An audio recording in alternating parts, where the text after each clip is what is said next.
Hello everyone, this is Anuman. Welcome to Navodaya Study Point. आज हम discuss करने वाले हैं एक्सरसाइज 12.2 का क्वेश्चन नंबर 13 और क्वेश्चन नंबर 14। अभी तक की वीडियोस में हमने क्वेश्चन नंबर 12 तक कंप्लीट किया है, तो जिसने वो वीडियोस ना देखी हों, आई बटन पर क्लिक कर करके आपको पूरे चैप्टर की प्लेलिस्ट मिल जाएगी। उसमें जितने भी टॉपिक्स हैं उनके लिए मैंने सेपरेट वीडियो बनाई है इंट्रोडक्शन के नाम से। तो पहले इंट्रोडक्शन देखो किसी भी एक एक्सरसाइज का, उसके बाद क्वेश्चंस को करना शुरू करो। ठीक, जब ही समझ में आएगा। अगर बीच में से किसी भी क्वेश्चन को करने की कोशिश करोगे तो हो सकता है आपको ना समझ में आए। ठीक है, पहले कॉन्सेप्ट हमारा क्लियर होने बहुत ज़रूरी है, तभी फिर क्वेश्चंस के सॉल्यूशन पर बढ़ते हैं हम, तो उसमें अच्छा रहता है। ठीक है, तो आई बटन पर क्लिक कर करके आपको सारी की सारी प्लेलिस्ट मिल जाएगी इस चैप्टर की, और उसे आप देख सकते हैं। चलिए अभी क्वेश्चन नंबर 13 को हम डिस्कस करेंगे। क्वेश्चन नंबर 13 में कहा गया है, a round table cover has 6 equal design as shown in figure. जैसा आपको फिगर में दिखाई दे रहा है, कुछ इस प्रकार की एक फिगर है। ठीक, if the radius of the cover is 28 centimetre, यानी कि ये जो रेडियस है इस कवर की, ये कितनी गिवन है? 28 सेंटीमीटर। ठीक, यानी कि यहाँ पर ये जो रेडियस हो जाएगी ओ से, ये ओ पॉइंट है सेंटर, और बी तक या फिर ओ ए, जितने भी हैं सारी की सारी रेडियस जो हैं इनकी लेंथ कितनी बताई गई है? 28 सेंटीमीटर। ठीक, 28 सेंटीमीटर हो गई। और उसके बाद बोला गया है हमसे, find the cost of making the design at the rate of 0.35 RS पर सेंटीमीटर स्क्वायर। यानी कि यहाँ पर ये डिजाइन है ना, ये वाले, ये इस तरीके के, आपको जो ये फिगर दिख रही है उसका कुछ डायग्राम इस तरीके से बनेगा। ठीक, ये मैंने इसमें डायगनल्स ड्रॉ कर लिए थे ताकि आपको समझ में आ जाए कि एक्चुअल में ये क्वेश्चन होना कैसे है। तो हमें जो है ये जो डिज़ाइन बने हुए हैं इनका एरिया निकालना होगा, क्योंकि इन डिज़ाइन को बनाने की तो कॉस्ट हमें निकालनी है। और कॉस्ट कैसे दी हुई है कि 0.35 रुपीज़ हमारे पर सेंटीमीटर स्क्वायर से लगेंगे। यानी कि एरिया की यूनिट हम जानते हैं स्क्वायर में होती है, और यहाँ पर सेंटीमीटर स्क्वायर जो है एक एरिया की यूनिट है। इसका मतलब ये है कि हमें इनका सबका एरिया निकालना होगा। अगर हम देखें यहाँ पर तो इस सर्कल की ये सेगमेंट बनी हुई हैं। भाई सेगमेंट, ये वाला डिज़ाइन जो है सारा सेगमेंट है कि नहीं? ये भी सेगमेंट है, ये वाला भी, ये वाला भी, और ये वाला भी। यानी कि टोटल सेगमेंट कितनी हुई? 1 2 3 4 5 6 सेगमेंट्स हमारे पास हैं। और हमें यहाँ पर यह भी बताया गया है कि इक्वल डिज़ाइन है, यानी कि ये डिज़ाइन जो है इक्वल हैं सारे के सारे। तो भाई इसका मतलब ये हमारा जो सेक्टर है ओ ए, यहाँ पर अगर पी पॉइंट मेंशन मैं करूँ, ओ ए पी बी, ये जो सेक्टर बना ये सारे के सारे सेक्टरों के इक्वल होगा। जब ये सेगमेंट सारे इक्वल हैं, इसका मतलब ये सारे सेक्टर भी आपस में इक्वल हैं, है कि नहीं? और कितने पार्ट हो रखे हैं? 1 2 3 4 5 6 पार्ट हैं पूरे सर्कल के। इसका मतलब हमें एक सेक्टर का एंगल मिल जाएगा। कैसे मिलेगा? टोटल एंगल कितना होता है? ये वाला 360 डिग्री, ये हमें पता है। और 360 को फिर 6 से हम डिवाइड करेंगे तो हमें एक सेक्टर का एंगल मिल जाएगा। तो यहाँ लिखते हैं angle of each sector equal to 360 upon 6, और 6 से कितनी बार कटता? 60 टाइम, हम जानते हैं। तो यानी कि 60 डिग्री जो है यहाँ पर हमें ये एंगल मिल गया। ठीक, अब हम पूरे सेक्टर का एरिया तो निकाल देते हैं आसानी से। कैसे? उसका फॉर्मूला हमें पता है, theta upon 360 pi r square. लेकिन सेगमेंट का जब एरिया निकालते हैं हम, तो उसके लिए क्या करना होता है? हमें ये जो ऊपर वाला जो ट्रायंगल बनता है ना यहाँ पर, ये वाला इस ट्रायंगल का एरिया हमें पूरे सेक्टर के एरिया में से माइनस करना होता है, जब जाकर के हमारे ये सेगमेंट का एरिया आता है। समझ रहे हो ना बात? ऐसे ही बताया था। ठीक, तो उसके लिए हमें ये सारा करना पड़ेगा काम। लेकिन क्या हम सारे के सारे सेगमेंट्स का एरिया निकालेंगे अलग अलग? बिल्कुल भी नहीं, क्योंकि हमें बताया गया है कि ये डिज़ाइन जो है ना सारे इक्वल हैं, और हम एक डिज़ाइन का एरिया निकालेंगे और उसकी मल्टीप्लाई 6 से कर देंगे, तो हमें टोटल एरिया मिल जाएगा, और उसी से हम फिर कॉस्ट निकालेंगे। समझ गए ना बात? बिल्कुल समझ में आ रही बात? चलो फिर बढ़ते हैं। तो इसके लिए हमें क्या करना होगा? पहले हमें एरिया निकालना होगा सेक्टर का। Area of sector O A P B कितना होगा? Theta upon 360। भाई ये थीटा यहाँ पर जो 60 डिग्री एंगल है, ये तो सभी के लिए 60 60 हो जाएगा कि नहीं? इक्वल है सारे के सारे। तो 60/360 पाई आर स्क्वायर। पाई की वैल्यू आपको कितनी लेनी है इस क्वेश्चन में? पाई की वैल्यू लेनी है 22/7। ठीक, 22/7 इंटू, अब आर स्क्वायर, रेडियस कितनी है देखो यहाँ पर 28, तो 28 का स्क्वायर यानी कि 28 इंटू 28। समझ में आ रही है ना बात? अब इसको हम 60 से 360 कटेगा 6 टाइम, ठीक, और उसके बाद 7 से 28 4 टाइम कट जाता है। फिर इसको 2 से कट कर लेते हैं हम, 2 2 जा 4 और 2 3 जा 6, ठीक है कि नहीं?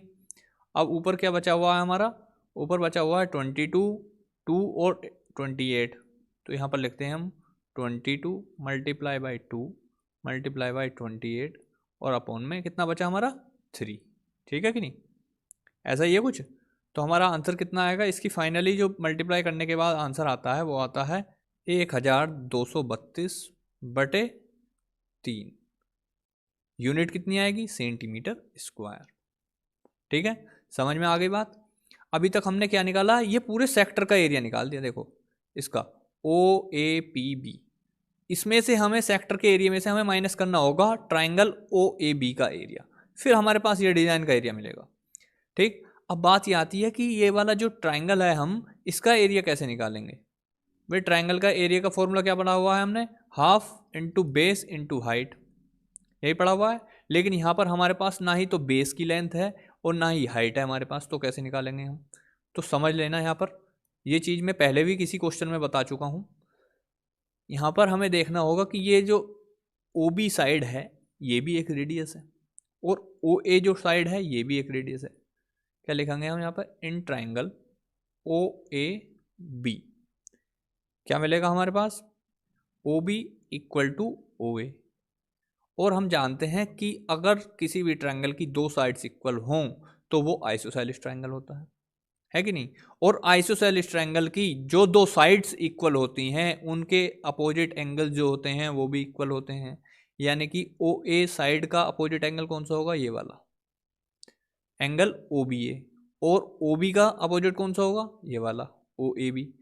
Angle OAB equal to OA के अपोजिट कौन सा है? Angle OBA, angle OBA। समझ गए? अब देखो इतनी चीज हमें मिली, यहां से क्या मिला हमें? और हम जानते हैं कि एंगल AOB कितना है हमारा? 60 डिग्री। ये भी तो 60 है, यहां पर लिखो angle AOB equal to 60 degree. और किसी भी ट्रायंगल के तीनों एंगल्स का सम कितना होता है बच्चों? 180 डिग्री। तो लिखेंगे यहाँ पर angle AOB plus angle OAB plus angle OBA equal to 180 degree. और एंगल OAB और एंगल OBA को किसी को भी एक नाम अगर हम रखें, एंगल OBA को लिख लें यहाँ पर OAB में लिख सकते हैं क्योंकि दोनों इक्वल हैं। तो यहाँ पर बन जाएगा angle OAB plus angle OAB। OBA को हमने OAB लिख लिया, ठीक है, और एंगल AOB की वैल्यू हमें पता है 60 इक्वल टू 180 आना चाहिए। अब ये 60 प्लस का है इधर, उधर माइनस में पहुंच जाएगा और ये टू एंगल OAB हो जाएंगे, ये दोनों जुड़ गए।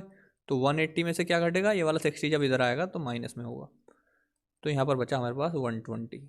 तो एंगल OAB, ये वाला 2 यहाँ पर है 2, तो ये वाला 2 जो है यहाँ पर मल्टीप्लाई में इसके साथ जो है इधर आएगा तो डिवाइड में, OAB इक्वल टू 120/2 और 2 से हम इसको डिवाइड करेंगे तो हमें मिलेगा 60। यानी कि एंगल OAB कितना आया?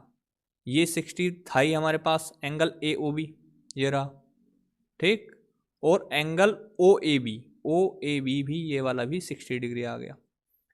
अब जब ये 60 है और ये भी 60 है तो हमें पता है एंगल OAB इक्वल है एंगल OBA के, यानी कि ये वाला भी 60 होगा कि नहीं? यानी कि इसका मतलब क्या हुआ कि ये हमारे पास कैसा ट्रायंगल है? इक्विलेटरल ट्रायंगल हुआ कि नहीं? क्योंकि इसके तीनों एंगल्स इक्वल हो गए। यही तो मैं बताना चाह रहा था कि ये ट्रायंगल इक्विलेटरल ट्रायंगल कैसे है, ये बताना चाह रहा हूं मैं इतनी बात से। ठीक, समझ गए अब? तो यहां पर लिखेंगे हम नीचे triangle OAB is equilateral triangle, equilateral triangle. ठीक, हमने ये ट्रायंगल इक्विलेटरल क्यों प्रूव किया? क्योंकि हम जानते हैं इक्विलेटरल ट्रायंगल का एरिया जो होता है, यानी कि उसका फॉर्मूला जो होता है वो हमें पता होता है। क्या होता है उसका फॉर्मूला? √3/4 इंटू साइड का स्क्वायर।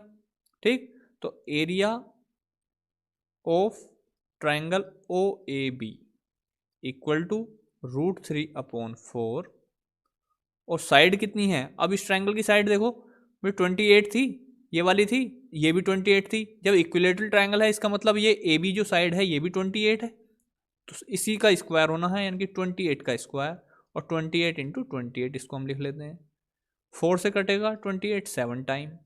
ठीक, और क्वेश्चन में हमें दिया हुआ है कि √3 की वैल्यू हमें कितनी लेनी है? 1.7। ठीक, कितनी लेनी है? 1.7। यहाँ पर लिखेंगे 1.7, √3 की जगह हमने 1.7 लिख लिया, इंटू 7 और इंटू 28।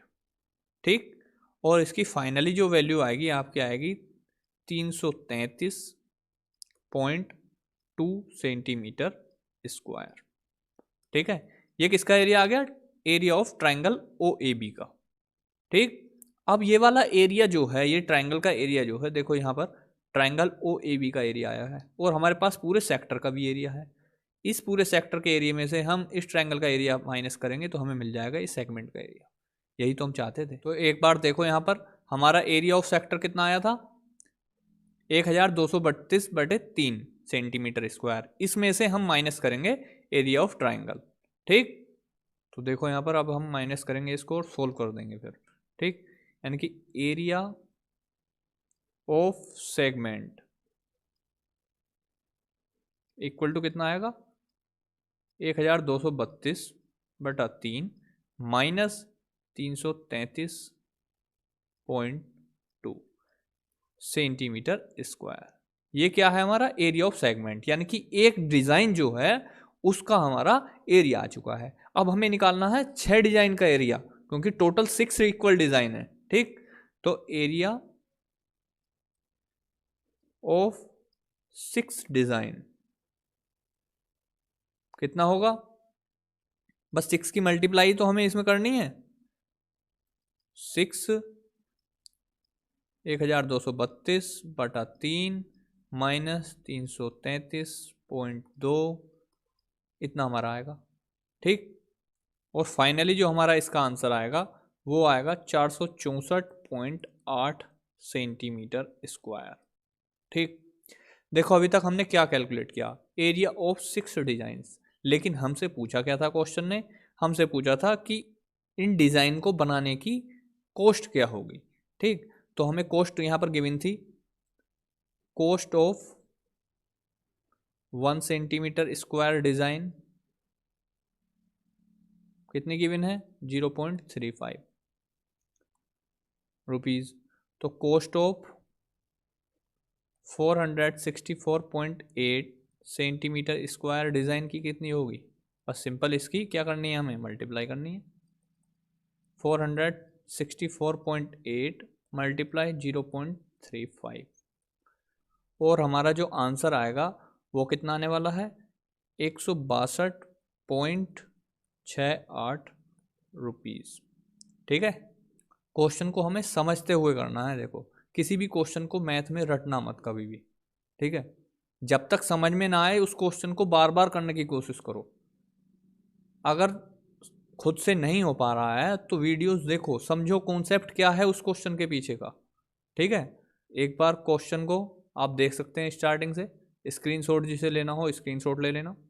स्टार्टिंग में हमने क्या किया था? एक सेक्टर का पहले एंगल निकाला, उसके बाद सेक्टर का एरिया निकाला, फिर हमने ट्राइंगल प्रूफ किया कि ये इक्विलेटरल ट्राइंगल कैसे है। इक्विलेटरल ट्राइंगल का हमने एरिया यहाँ पर निकाला, और फिर इक्विलेटरल ट्राइंगल का जो एरिया हमारा आया उसको हमने माइनस किया एरिया ऑफ सेक्टर में से, जिससे हमारा निकल कर आया एरिया ऑफ 1 सेगमेंट। यानी कि एरिया ऑफ 1 सेगमेंट का मतलब क्या है? Area of 1 design. और एरिया ऑफ 6 डिजाइन कैसे निकलेगा? बस 6 से मल्टीप्लाई कर देनी है, और जो आंसर हमारा आएगा वो इतना आएगा। ठीक है, एरिया ऑफ 6 डिजाइन कितना आएगा? ये वाला। ठीक, और लास्ट में cost of 1 centimetre square design आपको दी हुई है क्वेश्चन में 0.35, cost of 464.8 centimetre square design कितनी हो जाएगी, सिंपल इनकी मल्टीप्लाई कर देनी है और आपका आंसर फाइनली 162.68 रुपीज़ आ जाएगा। ठीक है, क्वेश्चन समझ में आ गया। चलो अब बढ़ते हैं क्वेश्चन नंबर 14 की तरफ। आपकी एक्सरसाइज का लास्ट क्वेश्चन है ये। क्वेश्चन नंबर 14 में हमसे कहा गया है tick the correct answer in the following, यानी कि हमें इनमें से आंसर ढूंढना है जो सा सही है। क्वेश्चन क्या है, area of the sector of angle P of a circle with radius R, यानी कि हमें एक सेक्टर का एरिया फाइंड करना है जिसका एंगल जो है वो पी है और रेडियस जो है वो आर है। ठीक, तो हम नॉर्मली जानते हैं एरिया ऑफ सेक्टर का जो फॉर्मूला है हमारा, area of sector equal to होता है थीटा अपॉन 360 और पाई आर स्क्वायर, है कि नहीं। मैं इतना जानते हैं हम कि नहीं, लेकिन यहाँ पर थीटा की वैल्यू कितनी बताई गई है, पी, तो थीटा की जगह भाई पी रखो, पी अपॉन 360 हो गया, पाई और रेडियस की वैल्यू कैपिटल आर, तो उसी को रखो, रेडियस स्क्वायर हो गया। अब यहाँ पर हम देख रहे हैं कि एक ऑप्शन में पी अपॉन 180 है, तो ये वाला तो होगा नहीं, पी अपॉन 180 है, पाई आर स्क्वायर भी है साथ में, चलो इसका बन सकता है, लेकिन यहाँ पर अपॉन में 180 आ गया तो इसका भी नहीं होगा। फिर आया पी अपॉन 360, पी अपॉन 360 तो ठीक है, लेकिन फिर पाई आर स्क्वायर की जगह 2 पाई आर आ गया, ठीक, तो ये भी थोड़ा सा गड़बड़ हो गया। लेकिन लास्ट वाले में हमने देखा कि पी अपॉन 720 है और साथ में क्या है, पाई आर स्क्वायर तो था ही और उसमें साथ में 2 भी है, यानी कि 360 का हमें दिखा कि 360 का दुगना जो होता है वो 720 होता कि नहीं।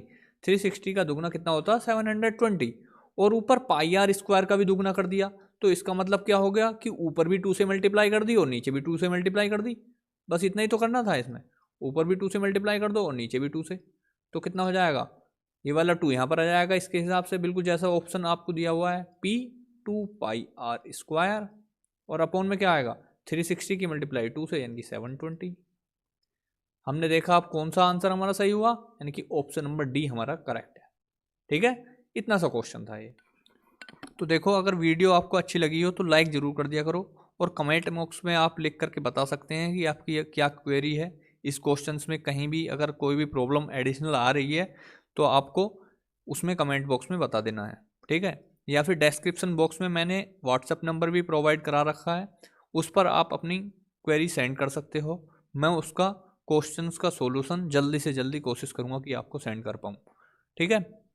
तो कृपया करके जो भी लोग पहली बार वीडियो देख रहे हैं वो चैनल को सब्सक्राइब कर लेना और बेल आइकन ज़रूर दबा लेना, जिससे आने वाली वीडियोस का नोटिफिकेशन आप तक मिल जाए, ठीक है। मिलते हैं फिर नई वीडियो में नए एक्सरसाइज के साथ, तब तक के लिए धन्यवाद, जय हिंद।